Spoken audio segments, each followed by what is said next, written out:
কারবালার ময়দান রক্তে লাল হয়ে যায়। আর ইমাম হুসাইন রাদিয়াল্লাহু তাআলা আনহু শিশুকে হাত দিয়ে উপরে আসমানের দিকে তাকাইয়া বলেন, আলী আল আসগর রে, নিশ্চয় তোর রক্ত হযরতে সালেহ আলাইহিস সালাতু ওয়াস সালামের থেকে অধিক উত্তম, কেননা তোর শরীরের মধ্যে স্বয়ং বিশ্বনবী মুহাম্মদুর রাসূলুল্লাহ সাল্লাল্লাহু আলাইহি ওয়াসাল্লামের রক্ত বহমান। রক্তে লাল হয়ে গেল। ইমাম হুসাইন রক্তগুলো নিয়ে চেহারার মধ্যে মাখছে, আর দূর থেকে সবাই ভয় পাচ্ছে, মনে হয় সিংহ গর্জন দিবে। এইবার সীমার বলল, ও ওবায়দুল্লাহ বিন জিয়াদ, আর দেরি করা যাবে না, এখন পিছন দিক থেকে ইমাম হুসাইন রাদিয়াল্লাহু তাআলা আনহুকে যখন আক্রমণ চালায় মুনাফিকেরা, ওই মুনাফিকের দলরা পিছন দিক থেকে আক্রমণ করে তার দেহ মুবারক থেকে শির মুবারককে আলাদা করে ফেলে। ইমাম হুসাইন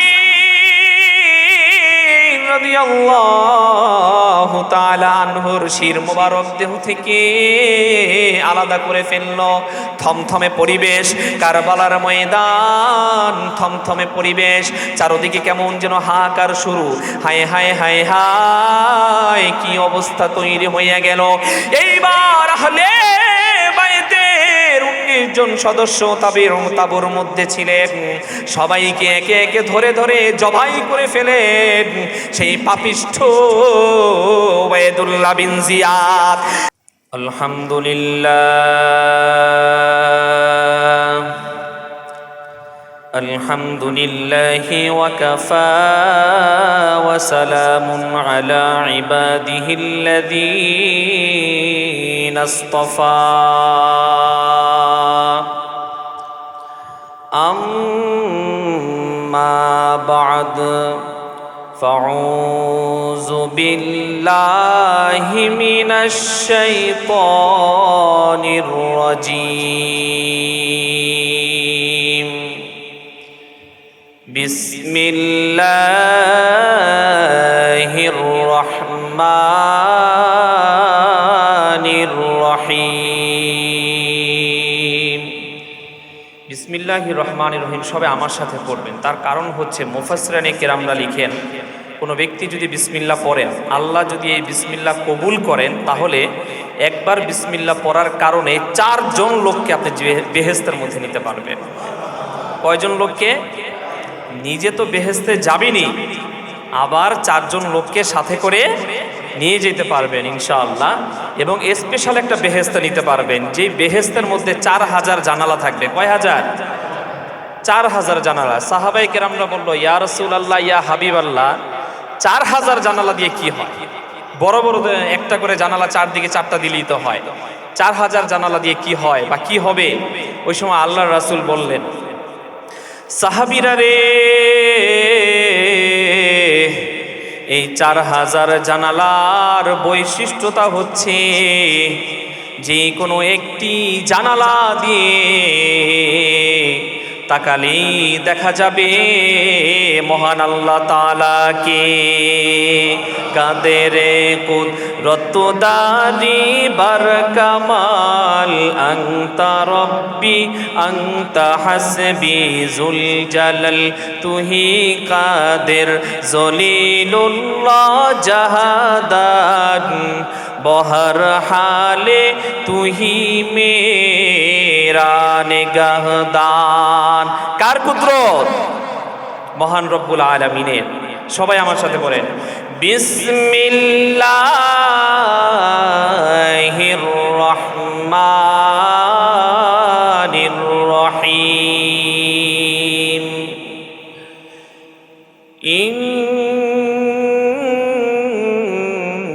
ইন্নাদ-দীনা ইনদাল্লাহিল ইসলাম। ফাইজান ক্বাল মা আখাবা মিন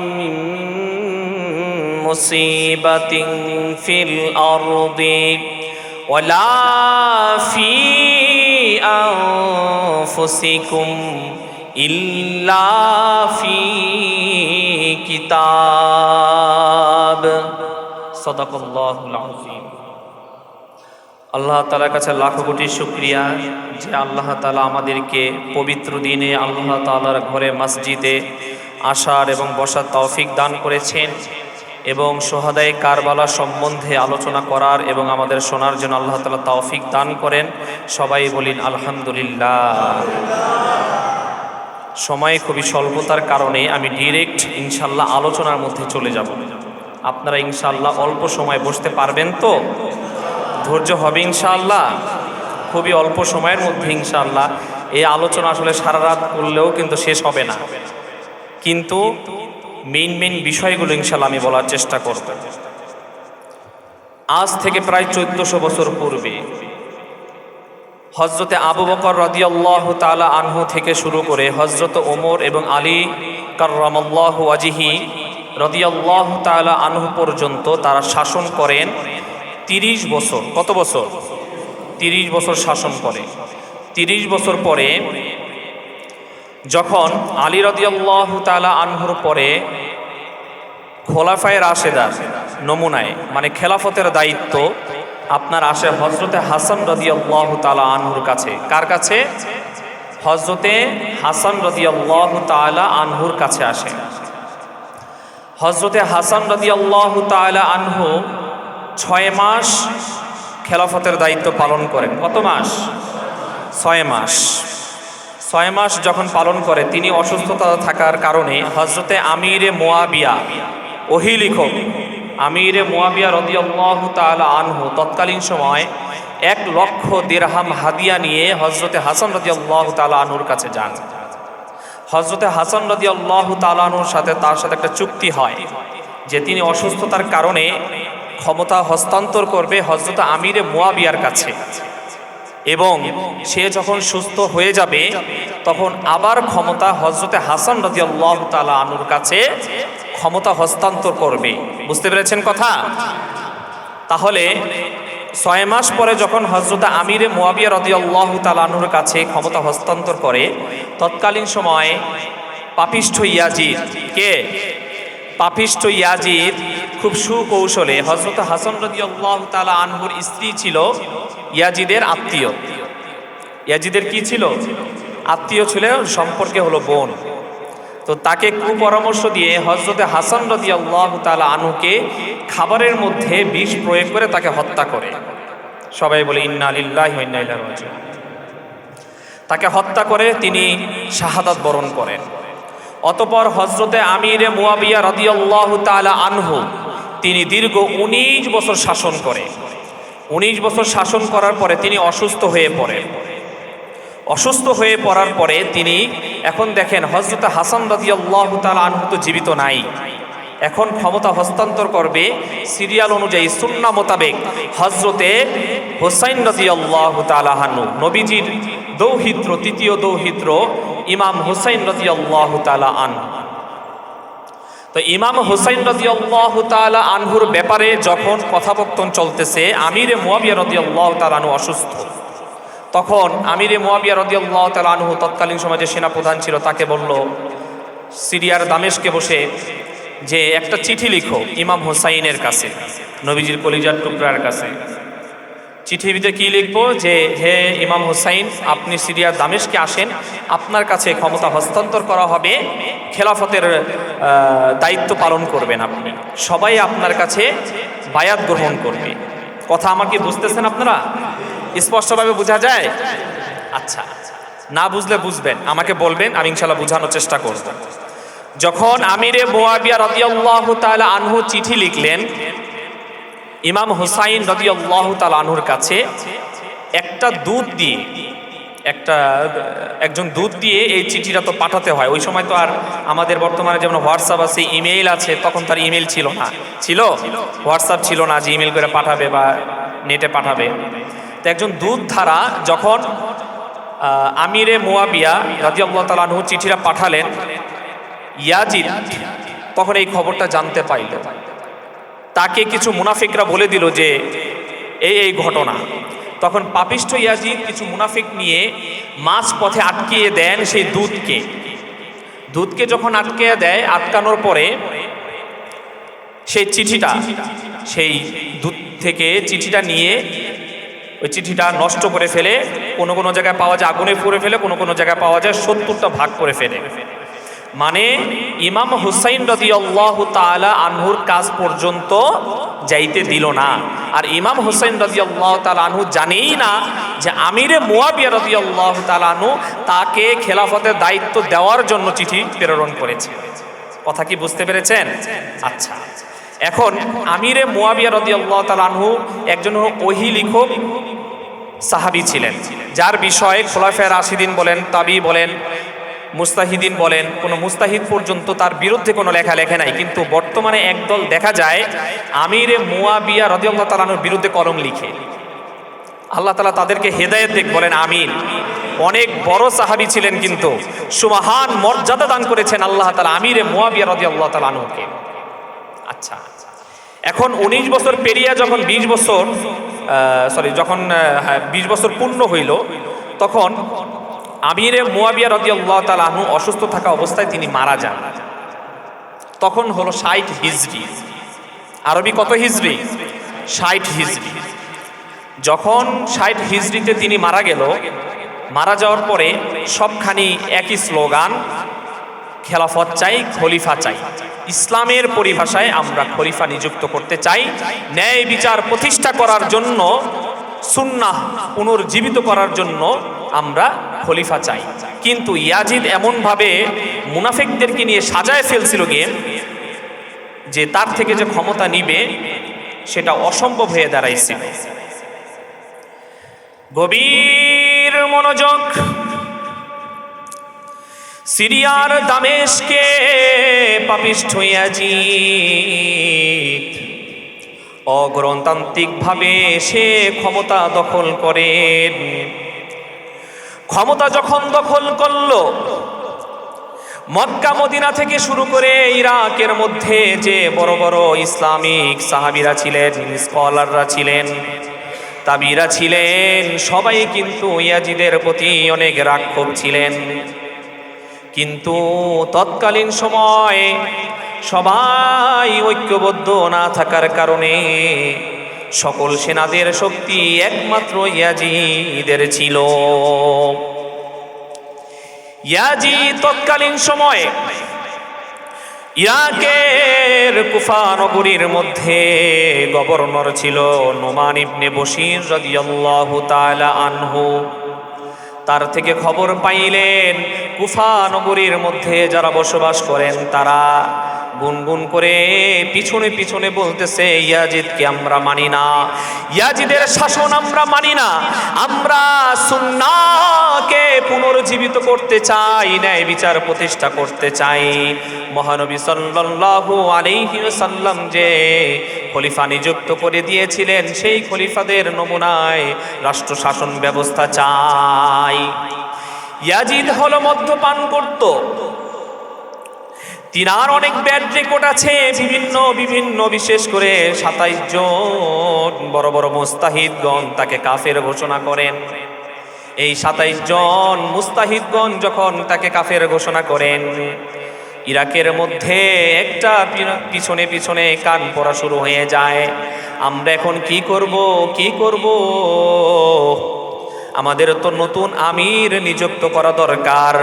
তৎকালীন সময় কুফা নগরী থেকে 1 লক্ষ সাহাবায়ে কেরাম এবং তাবিরা মিলে চিঠি লিখলেন, হে নবীজির তৃতীয় দৌহিত্র ইমাম হুসাইন রাদিয়াল্লাহু তাআলা আনহু, আমরা 1 লক্ষ সাহাবী তাবিরা সাক্ষ্য দিচ্ছি, আপনি কুফা নগরীর মধ্যে আসেন এবং আপনার হাতে আমরা বায়াত গ্রহণ করব, আপনাকে খলিফা নিযুক্ত করব, কোরআন সুন্নাহ মোতাবেক আপনি রাষ্ট্র শাসন করবেন।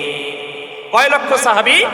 1 লক্ষ সাহাবী এবং তাবিরা চিঠি লিখেছে হযরতে ইমাম হুসাইন রাদিয়াল্লাহু তাআলা আনহুর কাছে যে তারা বায়াত গ্রহণ করবে ইমাম হুসাইনের হাতে।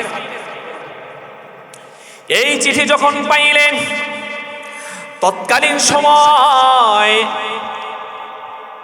ইরাক থেকে মক্কা মদিনার দিকে ইমাম হুসাইন চলে আসছে। ইয়াজিদের অত্যাচারে আর সহ্য করতে পারলেন না ইমাম হুসাইন। তারপর যখন আবার চিঠিখানা পাইলেন, আহলে বায়েত প্রায় 19 জনের সাথে আলাপ করলেন ইমাম হুসাইন। কুফা থেকে চিঠি এসেছে, সবাই প্রতিজ্ঞা করেছে আমার হাতে বায়াত গ্রহণ করবে। সবাই প্রতিজ্ঞা করেছে ইয়াজিদকে মানে না, ও মানুষের ওপর জুলুম করে ন্যায় বিচার প্রতিষ্ঠা করার জন্য, সুন্নাহ পুনরুজ্জীবিত করার জন্য আমার হাতে একমাত্র বায়াত গ্রহণ করতে চায়। সাথে সাথে মক্কা মদিনার বড় বড় সাহাবীরা, হে নবীজির আওলাদ, আপনি যাবেন না? আপনার কি মনে নাই? আপনার কি মনে নাই আপনার বাবা হযরতে আলীর সাথে কি ব্যবহার করেছেন ইরাকবাসী? হে ইমাম হুসাইন, আপনার কি মনে পড়ে না নামাজের মধ্যে আলী কাররামাল্লাহু ওয়াজহির মাথাটাকে আলাদা করে ফেলছিল? এই কুফাবাসীকে আপনি বিশ্বাস করিয়েন না, এই কুফাবাসীকে আপনি বিশ্বাস করিয়েন না, ওদের ফাঁদে আপনি পা দিয়েন না। কিন্তু ইমাম হুসাইন রাদিয়াল্লাহু তাআলা আনহুর ভিতরে একটাই জজবা চলতেছিল। আমি বয়ানের শুরুতেই বলেছি, ইন্নাদ-দীনা ইনদাল্লাহিল ইসলাম। আমার আল্লাহ তাআলা কোরআনের মধ্যে বলেন, আল্লাহ তাআলার কাছে একমাত্র মনোনীত ধর্ম হচ্ছে ইসলাম। কথা বলেন ঠিক কিনা? সারা পৃথিবীর মধ্যে প্রায় 7000 ধর্ম আছে। 7000 ধর্মের মধ্যে একমাত্র মনোনীত ধর্ম কি? ইসলাম। ইসলাম আল্লাহ তাআলা কোরআনের মধ্যে বলেন, কোরআন সুন্নাহকে যদি তোমরা আঁকড়ে ধরো, যদি কোরআন সুন্নাহকে আঁকড়ে ধরে রাখতে পারো, তাহলেই হলো একমাত্র মানবতার মুক্তি। কথা বলেন ঠিক কিনা? ইমাম হুসাইন বললেন, আমি প্রয়োজনে শহীদ হব, তবু আমি কোনোভাবে রাজতন্ত্র কিংবা গণতন্ত্র প্রতিষ্ঠা করতে দিব না। ইয়াজিদের রাজতন্ত্র মানি না, ইয়াজিদের সমাজতন্ত্র মানি না, গণতন্ত্র মানি না, কোনোভাবে ওকে রাজতন্ত্র প্রতিষ্ঠা করতে দিব না। প্রিয় নবীজির খেলাফতের নমুনায় আমি আবার ইনশাআল্লাহ ইসলামী খেলাফত কায়েম করব। সবাই বললেন, ইয়া ইমাম হুসাইন, আপনি যায়েন না, ওদের ফাঁদে পা দিয়েন না। কিন্তু ইমাম হুসাইন তো তার ভিতরে জজবা ইসলামী হুকুমত কায়েম করবে।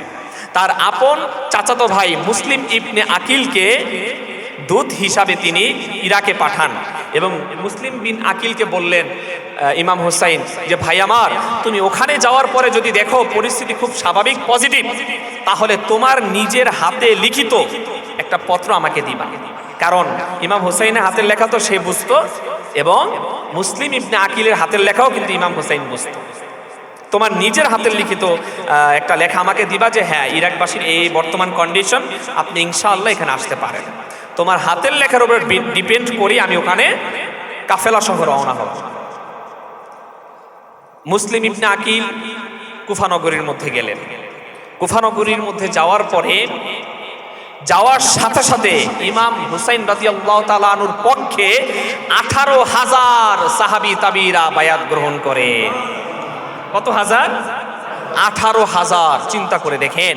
সাথে সাথে তো মুসলিম ইবনে আকিলকে যখন আহলান সাহলান বলে তাকে রিসিভ করলেন, তারপরে যখন 18,000 সাহাবায়ে কেরাম এবং তাবিরা যখন আপনার বায়াত গ্রহণ করলেন ইমাম হুসাইন রাদিয়াল্লাহু তাআলা আনহুর পক্ষে, ওই সময় তো মুসলিম ইবনে আকিলকার বোঝার বাকি নাই যে হ্যাঁ, এখানেই হচ্ছে খেলাফত কায়েম হবে।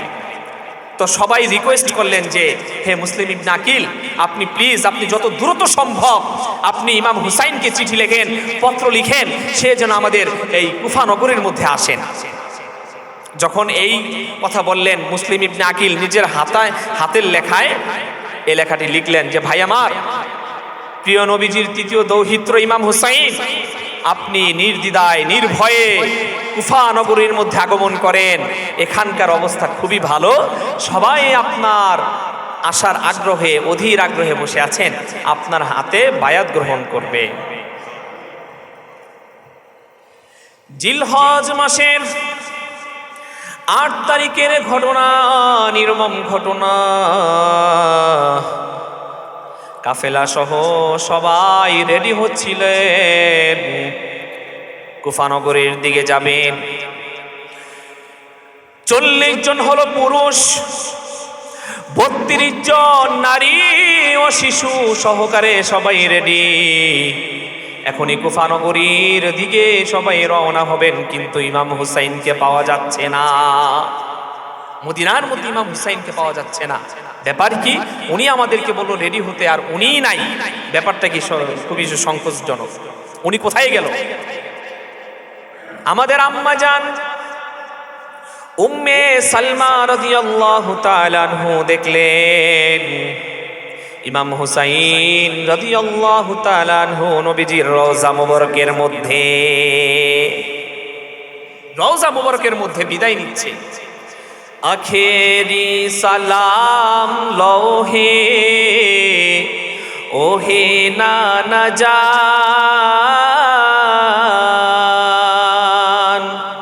আপনার হোসাইন যায় গো কারবালার ময়দান, আপনার হোসাইন যায় গো কারবালার ময়দান। কারবালার ময়দানে যাইয়া দিব গলা কাটাইয়া। আল্লাহু আকবার। কত বছর আগে বলেন? 1 বছর আগে এই কথা বলেন। উম্মে সালমা রাদিয়াল্লাহু তাআলা আনহা কিন্তু কাউকে বলেন নাই। নবীজির স্ত্রী, উনি কিন্তু ভিতরে রেখেছিলেন এই কথাটা।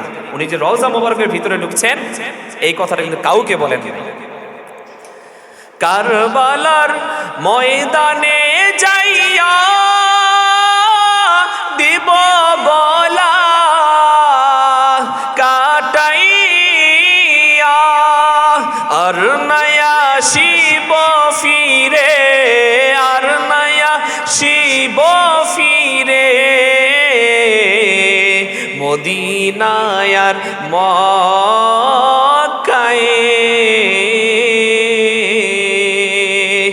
আপনার হোসাইন যায় গো কারবালার ময়দান, আপনার হোসাইন যায় গো কারবালার ময়দান। আল্লাহু আকবার, আল্লাহু আকবার। এই কথা যখন দেখলেন উম্মে সালমা রাদিয়াল্লাহু তাআলা আনহু আর কাউকে ঘটনা বললেন না। ৭২ জন কাফেলা নিয়ে যখন ইমাম হুসাইন কুফা নগরের দিকে যাচ্ছে, তৎকালীন সময়ে হচ্ছে মুহররমের ৯ তারিখের ঘটনা। ইমাম হুসাইন যখন জিলহজ মাসের ৮ তারিখে রওনা হইল, সাথে সাথে ইয়াজিদ সাথে ঘোষণা করে দিল, আমার খুবই বিশিষ্ট, আমার খুবই পছন্দের ব্যক্তি উবাইদুল্লাহ বিন জিয়াদ, তুমি কোথায় গেলে? কয় তারিখের ঘটনা? না, এটা নয়, না, এটা হচ্ছে জিলহজ মাসের ৮ তারিখ, যেদিন রওনা করেছেন চিঠি পেয়ে। ৮ তারিখের ঘটনা। ইয়াজিদ উবাইদুল্লাহ বিন জিয়াদকে বললেন, তৎকালীন সময়ে কুফা নগরীর গভর্নর হচ্ছে নোমান ইবনে বশির রাদিয়াল্লাহু তাআলা আনহু, তাকে ক্ষমতা থেকে সাথে সাথে অব্যাহতি দেওয়া হইল। অব্যাহতি দেওয়ার সাথে সাথে উবাইদুল্লাহ বিন জিয়াদকে বলল, তুমি হচ্ছে নতুন গভর্নর, তুমি যদি ইমাম হুসাইনের মাথাটাকে আমার কাছে আনতে পারো, তাহলে কুফা নগরীর গভর্নর হয়ে যাবে তুমি। নাউজুবিল্লাহ, নাউজুবিল্লাহ। কার মাথা? মাথার বদৌলতে ক্ষমতা। মাথার বদৌলতে কি ক্ষমতা? কার মাথার বদৌলতে? ইমাম হুসাইন রাদিয়াল্লাহু তাআলা আনহু। সাথে সাথে কুফা নগরীর মধ্যে যাইয়া সেই যে 18,000 বায়াত গ্রহণ করতে চেয়েছিলেন ইমাম হুসাইনের কাছে, তাদেরকে সহকারে এমনভাবে আন্দোলন ঐক্যবদ্ধ করে ইয়াজিদের পাপিষ্ঠ সেনারা 18,000 ওই যে সেনা সহ সবাইকে একসাথে একটা ঘণ্টির মধ্যে আটকায়া ফেললো। ওইদিকে মুসলিম ইবনে আকিল বলতেছে, তোমরা না বায়াত গ্রহণ করেছিলে, এখন তোমরা কেন পিছপা দাও। মুসলমান তো কখনো পিছপা দিতে পারে না, মুনাফিকি করতে পারে না। তোমাদের মধ্যে এত মুনাফিক আমি আগে জানতাম না। সেই 18,000 যেই চিঠির মধ্যে স্বাক্ষর দিয়েছিলেন সাহাবী এবং তাবিরা, সবাই অস্বীকার করে যে মুসলিম ইবনে আকিল, আমরা আপনাকে আর খেলাফত দিতে চাই না, আপনার ইমাম হুসাইনকে আর আমরা মানি না। উপস্থিত যারা যারা ঈমান এনেছিলেন তাদের সবাইকে হত্যা করে, মুসলিম ইবনে আকিলকেও হত্যা করে, কিন্তু ইমাম হুসাইন রাদিয়াল্লাহু তাআলা তো আর জানে না। মুহররমের 9 তারিখ যখন তিনি কারবালার ময়দানের দিকে যাচ্ছেন, উবাইদুল্লাহ বিন জিয়াদ 4000 সেনা নিয়ে সেখানে উপস্থিত। কয় হাজার? 4000 কোথায়, 72 জন কোথায়? একটা তো যুক্তি থাকা লাগে, ভাই আমি আপনার সাথে যুদ্ধ করব, আপনারা 5 জন আমরা 5 জন, কথা বলেন ঠিক কিনা? আপনারা 5 জন বা আমরা হলো 4 জন, কিন্তু এটা কিরকম যুক্তি হয়? এটার নামই হচ্ছে গণতন্ত্র, এটার নামই হচ্ছে রাজতন্ত্র, যেটা হচ্ছে অযৌক্তিক, কোরআন সুন্নাহ বিরোধী, কথা বলেন ঠিক কিনা? আমরা আইন চাই হচ্ছে পরামর্শ ভিত্তিক সমাজ ব্যবস্থা, যেটা হচ্ছে একমাত্র ইসলামী হুকুমত, কথা বলেন ঠিক কিনা? পরামর্শ ভিত্তিক সমাজ ব্যবস্থা যেটা হলো একমাত্র হলো ইসলামী হুকুমত। খোলাফায়ে রাশিদিন এবং খলিফারা হচ্ছে এগুলোকে যারা যেভাবে রাষ্ট্র শাসন করেছে। কারবালার ময়দানে ঘাও করে ফেলছে, বিশেষ করে ফুরাত নদীর কাছে, কোনোভাবে যাতে ইমাম হুসাইন তার আহলে বায়েতদেরকে নিয়ে পানি পান না করতে পারে। উপস্থিত উবাইদুল্লাহ বিন জিয়াদ এবং শিমার নামক খুব পাপিষ্ঠ ব্যক্তি, ওদের কোনো মায়া দয়া নাই, সমাজে আছে না কোনো মায়া দয়া, কিচ্ছু বলতে নাই। অবশেষে ইমাম হুসাইন রাদিয়াল্লাহু তাআলা আনহু বললেন, তিনি তো কিছুই জানে না, তিনি বলতেছে, তোমরা না আমার হাতে বায়াত গ্রহণ করেছো, তোমরা আমাকে চিঠি দিয়েছো বিধায়ী তো আমি কুফা নগরীর ভিতরে যাচ্ছি, তা তোমরা আমাকে কেন অস্বীকার করছো? আমাকে যেতে দাও। পরে বলল, না, আপনাকে ইয়াজিদের কাছে আত্মসমর্পণ করতে হবে। ওই সময় হুসাইন রাদিয়াল্লাহু তাআলা আনহু খেপে গেলেন, জীবন দিব কিন্তু ইয়াজিদের কাছে মাথা নত করব না। জীবন দিব তবু রাজতন্ত্রের কাছে, গণতন্ত্রের কাছে, সমাজতন্ত্রের কাছে আমরা মাথা নত করব না। ইন্না দীনা ইনদাল্লাহিল ইসলাম, একমাত্র আল্লাহ তাআলার কাছে মনোনীত ধর্মই হচ্ছে ইসলাম। আর ইসলামের প্রধান হলো ওয়াইদা ক্বালা রাব্বুকা লিল মালাইকাতি ইন্নী জাইলুন ফিল আরদি খলিফা, আপনাকে আমাকে সবাইকে আল্লাহ তাআলা দুনিয়াতে একজন প্রতিনিধি, একজন খলিফা হিসাবে পাঠাইছেন, কথা বলেন ঠিক কিনা? অবশেষে ইমাম হুসাইন অস্বীকার করলো, পরে বলল, না, আপনাকে স্বীকার করতে হবে। পরে বলল, আমি যুদ্ধ চাই না, শান্তি চাই। ইসলাম কি চায়? শান্তি চাই। তোমরা আমাকে অমুক ইরাকের বর্ডারে দিয়ে আসো, আমি যুদ্ধ করব, কাফেরদের সাথে যুদ্ধ করব, সীমানা রক্ষা করব, তবু যাও, তোমাদের সাথে যুদ্ধ করব না। পরে বলল, না, আপনাকে ইয়াজিদের কাছে যেতে দেওয়া হবে না, আপনাকে কোনো কাফেরের সাথে যুদ্ধ করতে দেওয়া হবে না, আপনাকে এখানেই একটা কিছু করতে হবে, হয় আপনি ইয়াজিদের কাছে মাথা নত করবেন, না হয় জীবন দিতে হবে। নাউজুবিল্লাহ। ইমাম হুসাইন বলল, সাথে যারা আছে সবাইকে বলল, তাঁবুর মধ্যে ডেকে, ভাই আমার, তোমরা সবাই চলে যাও, আমার জন্য তোমরা কেন জীবন দিবে? আমি হুসাইনের জন্য তোমাদের জীবন দেওয়া দরকার নাই, পিছনের রাস্তা দিয়ে তোমরা চলে যাও। পরে সবাই বলল, হে নবীজির দৌহিত্র, কিভাবে এই কথা বললেন? আপনাকে রেখে আমরা কিভাবে যাই? বিশ্বনবী রহমাতুল লিল আলামিন যদি হাসরের ময়দানে ধরে, তোমরা আমার কলিজার টুকরাকে কেন তোমরা পাপিষ্ঠ ওদের কাছে রেখে একাই চলে আসলে? আর আল্লাহ যদি আপনাকে শাহাদাত নসিব করেন, তাহলে বিশ্বনবীর কাছে আমরা কি জবাব দিব? এটা হলো যা মুমিনের কাজ। মুনাফিকদের কাজ হলো পিছন থেকে পলায়ন করা। আরে ভাই, আপনি দাঁড়ান না মেম্বারিতে, চেয়ারম্যানিতে আমরা আছি, পরে ঠিকই দাঁড়ায়, পিছনে কাউকে পায় না, কথা বলেন ঠিক কিনা? মুসলমান কখনো মুনাফিক হতে পারে না, যারা মুনাফিক করাই হলো মুসলমানদের রূপ ধরে, কথা বলেন ঠিক কিনা? যারা মুনাফিক তারা মুনাফিকই, আর যারা মুমিন তারা মুমিনই। অবশেষে যখন 40 জন পুরুষ ইমাম হুসাইন থেকে শুরু করে মুহররমের 10 তারিখ ফজরের নামাজের পর থেকে যুদ্ধ শুরু হইয়া গেল, কোনোভাবে মাথা নত করতে পারছিলেন না। এমত অবস্থায় ইমাম হুসাইন রাদিয়াল্লাহু তাআলা আনহু সবাই সাহাবায়ে কেরামরা বলেছেন যে ইমাম হুসাইনের বুক থেকে পা পর্যন্ত নবীজির সাথে মিল ছিল, আর বুক থেকে মাথা পর্যন্ত হচ্ছে হযরত হাসানের সাথে মিল ছিল। ইমাম হুসাইন রাদিয়াল্লাহু তাআলা আনহুর মধ্যে বেহেশতি একটা জজবা, বেহেশতি পুরুষের মতো একটা শক্তি চলে এসেছেন, কোনোভাবেই নত করাতে পারছিলেন না। এমন তো অবস্থায় গোপন মিটিং ডাকে উবাইদুল্লাহ বিন জিয়াদ সীমার থেকে শুরু করে এইবার ইমাম হুসাইন রাদিয়াল্লাহু তাআলা আনহুর সাথে যারা যারা ছিলেন সবাই ভাবলেন তারা মনে হয় পরাজয় হয়ে গেছে, তারা মনে হয় আত্মসমর্পণ করবে। আসলে না না না, তাদের কাছে যে দিতে গিয়েছে তারা 72 জনের কাছে অত্যাধুনিক কোনো অস্ত্রই ছিল না, তীরও ছিল না, কারণ তারা তো যুদ্ধ করার উদ্দেশ্যে কুফা নগরীর মধ্যে যায় নাই। ঘটনা খুবই সংক্ষেপ। অবশেষে যখন 40 জনকে হত্যা করে ফেলে উবাইদুল্লাহ বিন জিয়াদ, কয়জনকে? পুরুষ হিসাবে একজন বাকি ইমাম হুসাইন রাদিয়াল্লাহু তাআলা আনহু তাঁবুর মধ্যে আসলেন স্ত্রীর কাছে বিদায় নেওয়ার জন্য। স্ত্রী বললেন, হে ইমাম হুসাইন, নবীজির দৌহিত্র সবাইকে হত্যা করে ফেলছে, আজকে 2 দিন ধরে আমরা পানি খেতে পারি না, বুকে দুগ্ধ নাই, শিশুকে কি খাওয়াবো? শিশু আলী আল আসগর আপনি নিয়ে যান, একটু দেখেন ফুরাত নদীর অফুরন্ত পানি থেকে 1 ফোঁটা পানি কি আপনি খাওয়াতে পারেন কিনা। ইমাম হুসাইন যখন শিশুকে কোলে করে নিয়ে ওই পাপিষ্ঠ জুলুমকার ওদের সামনে এমনি ভাবে ধরলেন, 1 ফোঁটা পানি পান করাতে দাও, আল্লাহ তাআলার অসীম সীমাহীন ফুরাত নদীর অফুরন্ত পানি থেকে 1 ফোঁটা পানি পান করাতে দাও।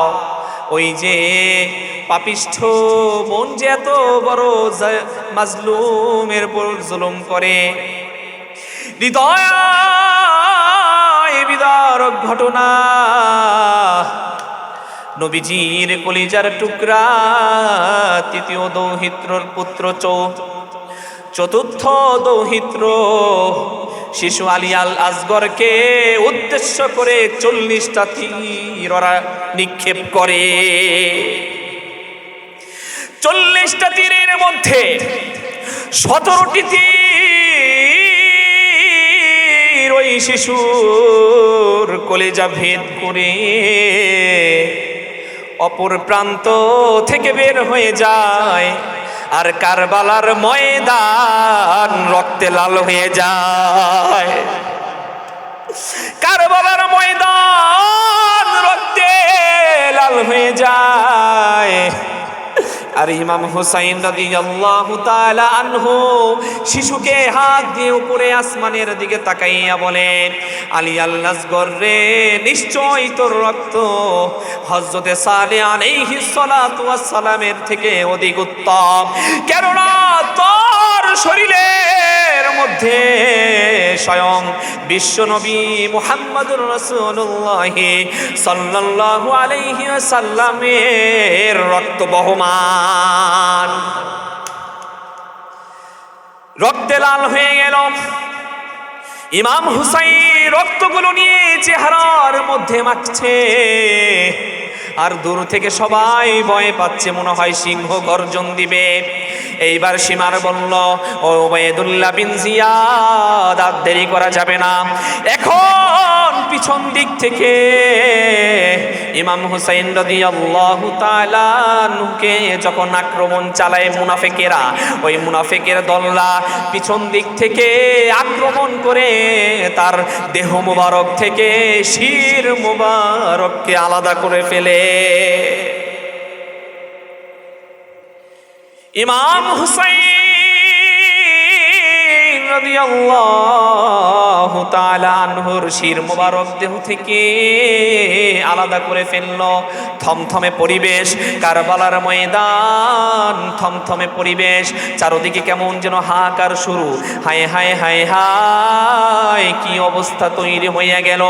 এইবার আহলে বাইতের 30 জন সদস্য তাঁবুর মধ্যে ছিলেন, সবাইকে একে একে ধরে ধরে জবাই করে ফেলেন সেই পাপিষ্ঠ ওবায়দুল্লাহ বিন জিয়াদ। ওর কথা হচ্ছে কাউকে বাঁচিয়ে রাখবো না, যাকে বাঁচিয়ে রাখবো সেই যদি আবার খেলাফতের গুণগান গায়। ইমাম হুসাইন রাদিয়াল্লাহু তাআলা আনহুর মাথাটাকে আলাদা করে ফাইলা তারপরে একটা ঘোড়ার সাথে তার দেহটাকে রশি দিয়া বাইধা দিল, আর পুরো কারবালার ময়দানটাকে ঘোরাচ্ছিল।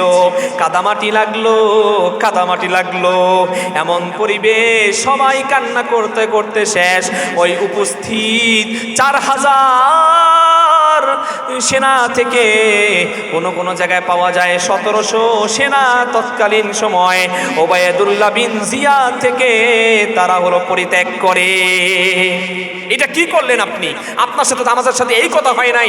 আপনি তো ইমাম হুসাইন রাদিয়াল্লাহু তাআলাকে হত্যা করবেন এই কথা বলে তো আপনার সাথে আমাদেরকে আনেন নাই। আপনি তো বলেছেন আপনারা হলো সন্ধি করবেন। 4000 সেনাকে কি বলা হয়েছিল? সৈন্যকে যে সন্ধি করবে এই কথা বলে আনছিল, কিন্তু পরবর্তীতে দেখা যায় ইমাম হুসাইন রাদিয়াল্লাহু তাআলাকে হত্যাই হলো তাদের মেইন টার্গেট। ঘুমের মধ্যে মুহররমের 10 তারিখ, ওই যে 1 বছর আগের ঘটনা, তারপরে হচ্ছে 11 মাস পরে ঘটনা ঘটল। উম্মে সালমা রাদিয়াল্লাহু তাআলা আনহু মুহররমের রাত্রে, উম্মে সালমা রাদিয়াল্লাহু তাআলা আনহুমা মুহররমের রাত্রে কি যেন একটি স্বপ্নে দেখলেন। ফজরের নামাজের পরে কান্না করতেছিলেন। এমন তো অবস্থায় পাড়া প্রতিবেশীরা এসে বলতেছেন, নবীজির স্ত্রী, আপনি আমাদের আম্মা জান কেন কান্না করছেন? কোনোদিন দেখি নাই এইভাবে কান্না করতে। ও আম্মা জান, বলেন আপনার মনে কি দুঃখ, আপনার মনে কি কষ্ট? দুঃখ কি লাগে না? কষ্ট কি লাগে না? উম্মে সালমা বলতেছে, সবাই শোনো, গতকাল রাত্রিতে স্বপ্নের মধ্যে বিশ্বনবী রাহমাতুল লিল আলামিন আসছেন। তার জুব্বা মোবারকের মধ্যে রক্ত, তার দাড়ি মোবারকের মধ্যে রক্ত, শরীরের মধ্যে অনেক ধুলাবালি। এমত অবস্থায় দেখে আমি ঘাবড়িয়ে গিয়েছি। আমি রাসূলুল্লাহ সাল্লাল্লাহু আলাইহি ওয়াসাল্লামকে সালাম দিয়ে জিজ্ঞেস করলাম, ইয়া রাসূলুল্লাহ, ইয়া হাবিবাল্লাহ, আপনার এই অবস্থা কেন? আপনার পায়ে আমাকে কদম দিতে দেন এবং ইয়া রাসূলুল্লাহ আমাকে কুরবান করেন, আপনার এই অবস্থা কেন? নবীজি বললেন, ও উম্মে সালমা, আমার স্ত্রী, শুনে রাখো, আমি মাত্রই কারবালার ময়দান থেকে আসলাম। আমার তৃতীয় দৌহিত্র ইমাম হুসাইনের গলাকে ওরা আলাদা করে ফেলছে। আলাদা করে বলে পাপিষ্ঠ ইয়াজিদের ঘোষণাই তো এই গলাটা যে ব্যক্তি ইয়াজিদের কাছে যে দিতে পারবে সেই হবে তৎকালীন সময় হচ্ছে কুফার গভর্নর। উম্মে সালমা কান্না করতেছে। একই দিনে একই ঘটনা রাইসুল মুফাসসিরিন আব্দুল্লাহ ইবনে আব্বাস রাদিয়াল্লাহু তাআলা আনহু একই স্বপ্ন দেখেছেন। তিনি স্বপ্নে দেখলেন রাসূলুল্লাহ সাল্লাল্লাহু আলাইহি ওয়াসাল্লাম সাদা একটি জুব্বা পরা, জুব্বার মধ্যে অনেক রক্ত লেগে আছে।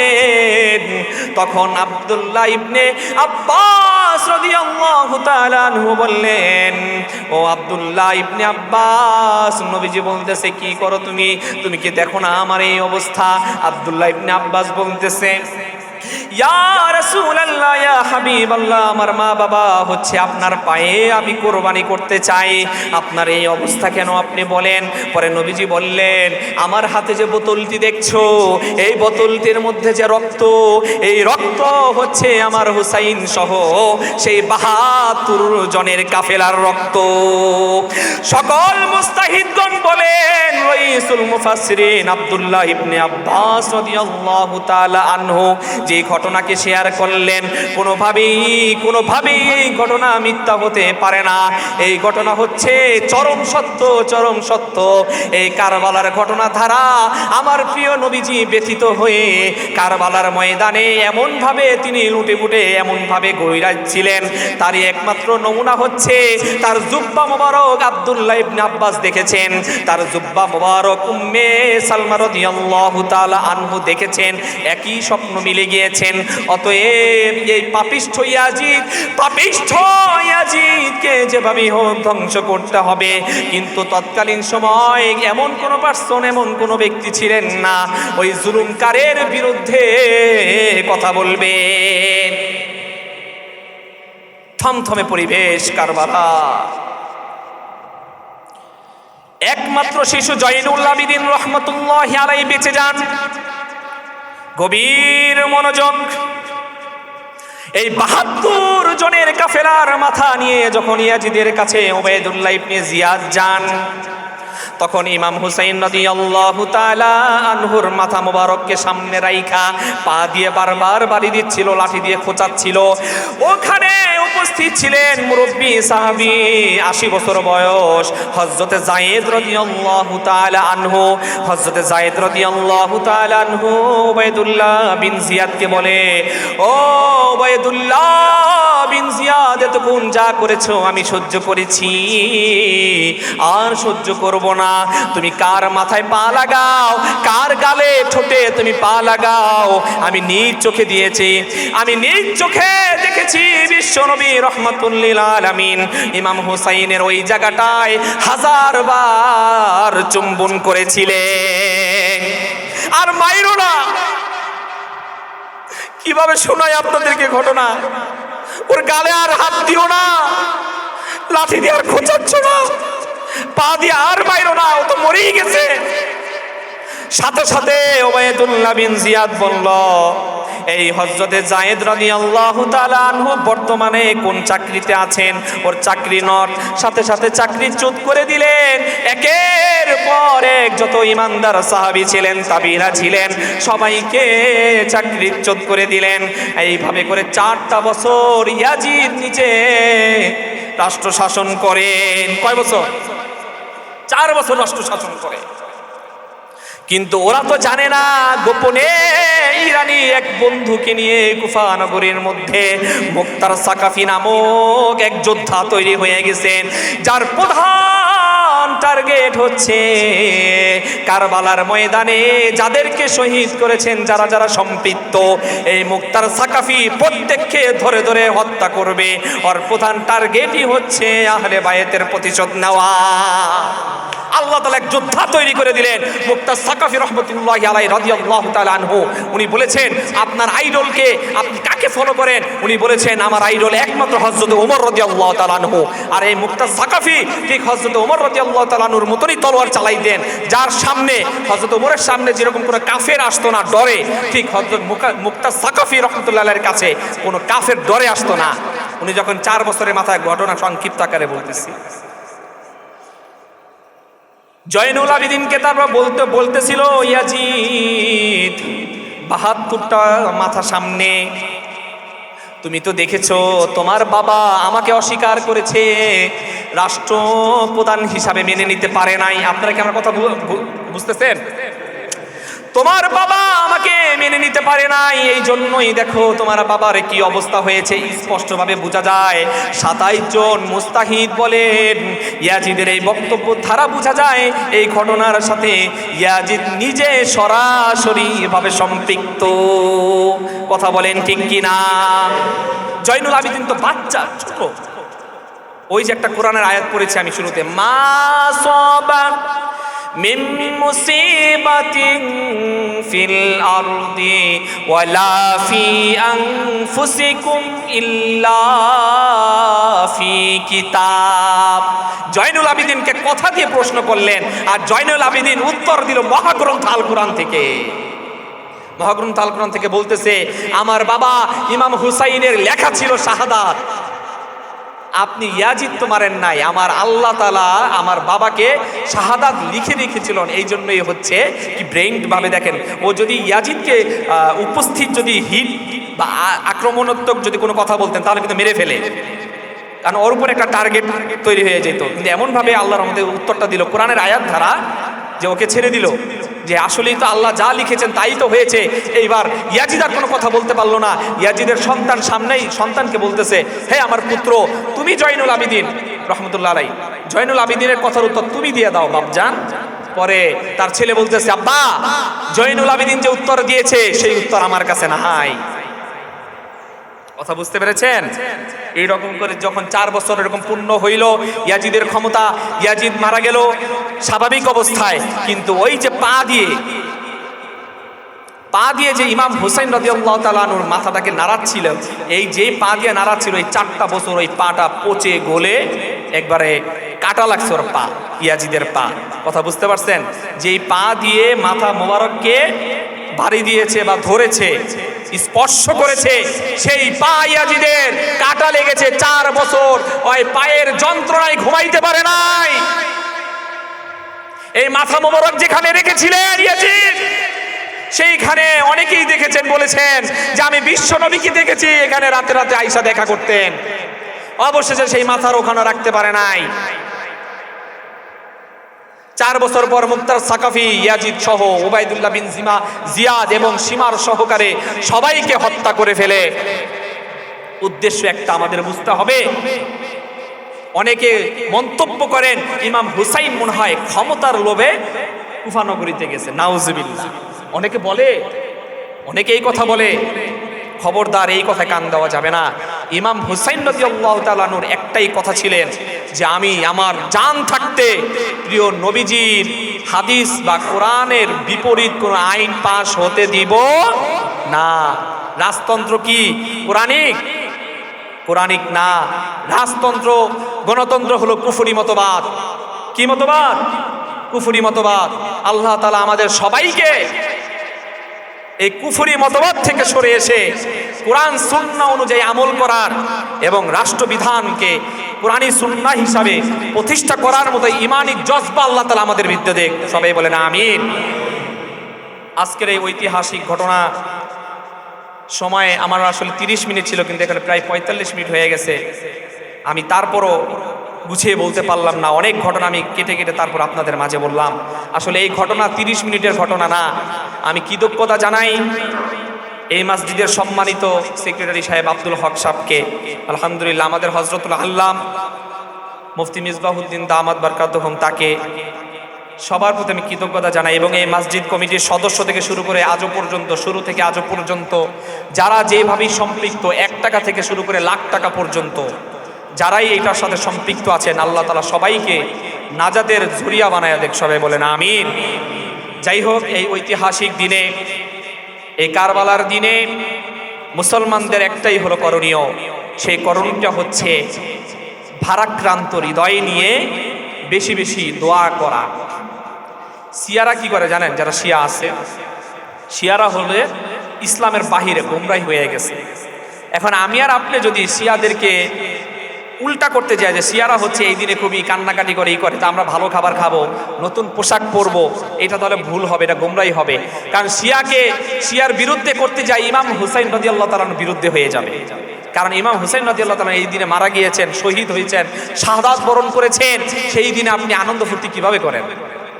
যখন নবীজি মক্কা থেকে মদিনাতে আসেন সেই পর্যন্ত এক হিসাব, কিন্তু যখন ইসলামের মধ্যে মূল যে ঘটনাগুলো ঘটিয়েছেন আল্লাহ তাআলা, কিন্তু এই কারবালা ঘটনা ঘটানোর পরেই হচ্ছে আমাদের মুসলমানদের মাইন্ড চেঞ্জ হয়ে গেছে। কারণ এরপরে আর কোনো বড় ঘটনা নাই।